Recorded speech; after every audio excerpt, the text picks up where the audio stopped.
So I got a question. As an ISTP, how do I balance personal space and quality time in relationships? Let's break it down in this video.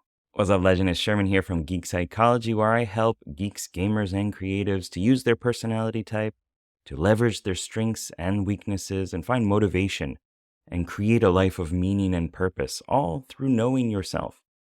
And the difficult aspect about this is that it's not just knowing yourself, it's knowing other people, because relationships involve other people. I mean, there are intrapersonal relationships, but I guess that's a different thing.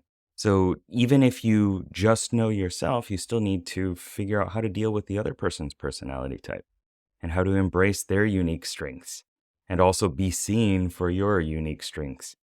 And that gets mixed up and becomes this big mess, as I'm sure you know. So let's zoom out a little bit and ask, why is emotional well being so central and important to relationships?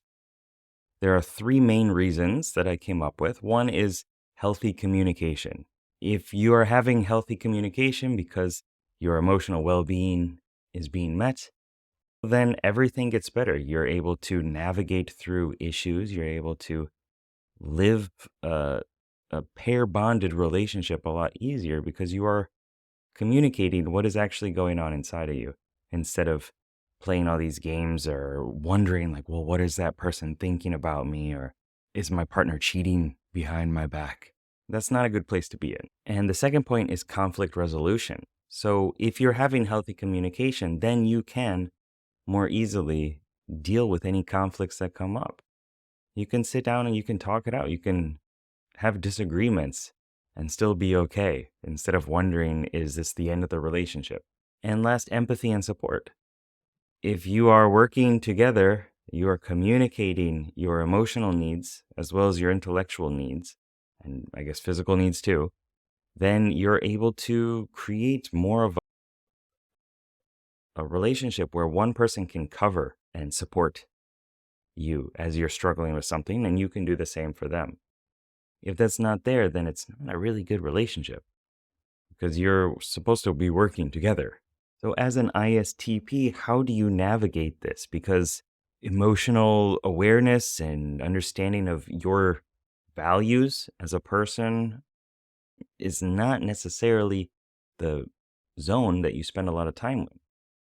Um, I call the ISTPs the engaging adepts because you are engaged in the moment. There's this part of you, of your character, that is fully present, an adventurer that wants to seek new thrills, turn sensory experiences up to 11, to be present, to allow the moment to come and to shape you as you are being influenced by it and allowing life's waves to carry you where they go. There's this really driving thrill aspect of that. And it might not necessarily be all about adrenaline. It might be just experiencing the sensory world on a deeper level than I can even imagine. And there's also the adept, the analyzing aspect of yourself that is wanting to make logical sense of everything and clearly define it and analyze it and break it down into smaller components so you understand it. Could be like knowing how a car works by taking out all the different pieces and seeing how one works at the core level and then how that works with another component and that works with another one. And then you have this bigger expanded understanding of how things work logically. And that is not necessarily about, well, let's sit around kumbaya and like hold each other's hands and understand how you feel about this situation. It doesn't mean you can't do it, and it doesn't mean that you don't experience emotions, but it's just not where you tend to want to spend a lot of time and energy. And in relationships, that is often required. So what do you do about that? Well, you got to understand how to balance personal space and quality time, of course.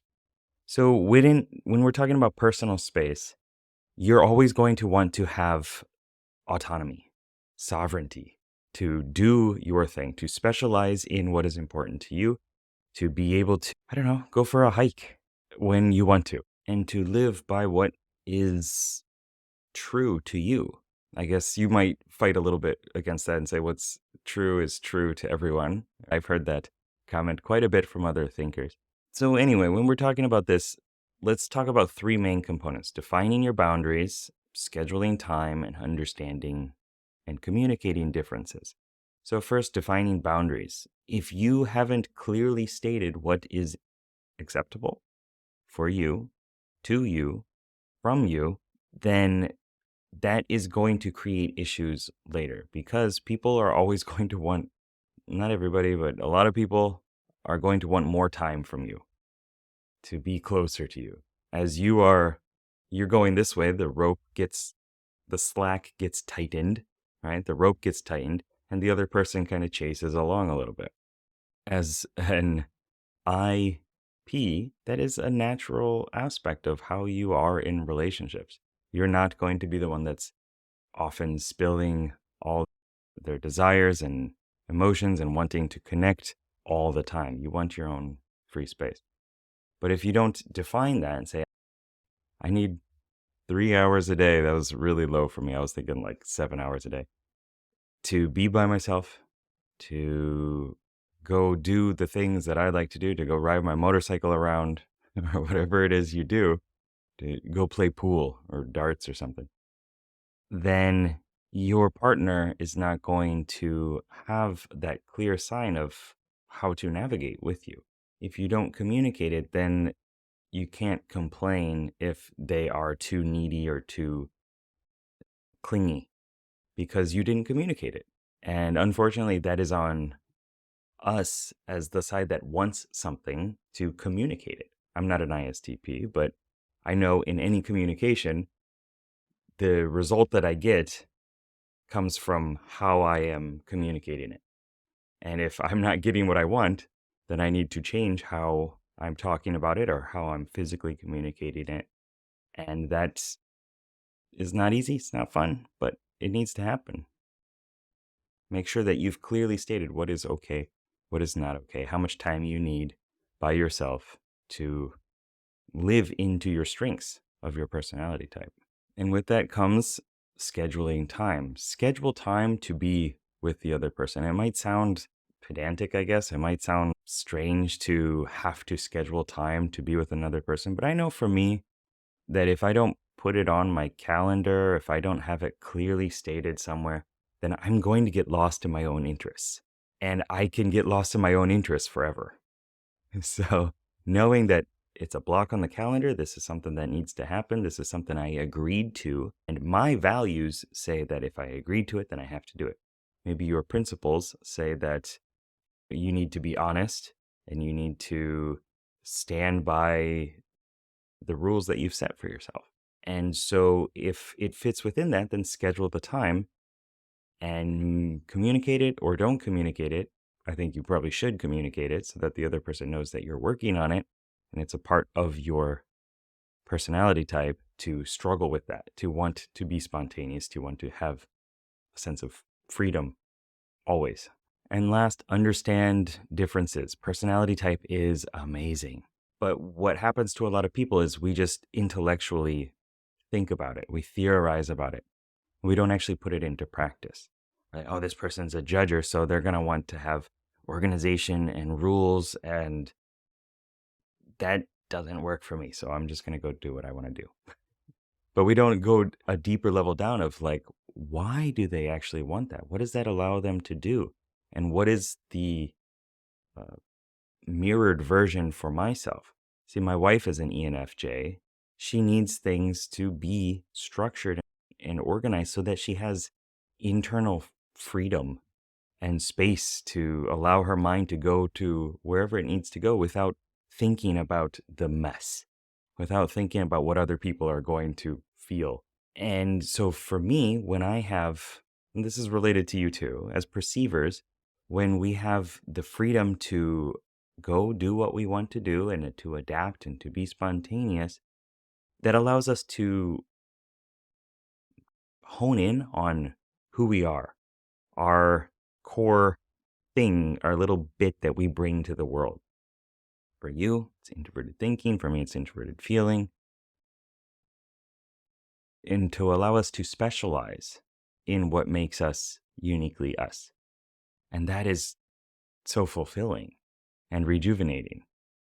So that's the parallel, the mirrored version of what the other person might be going through. And then do something with that.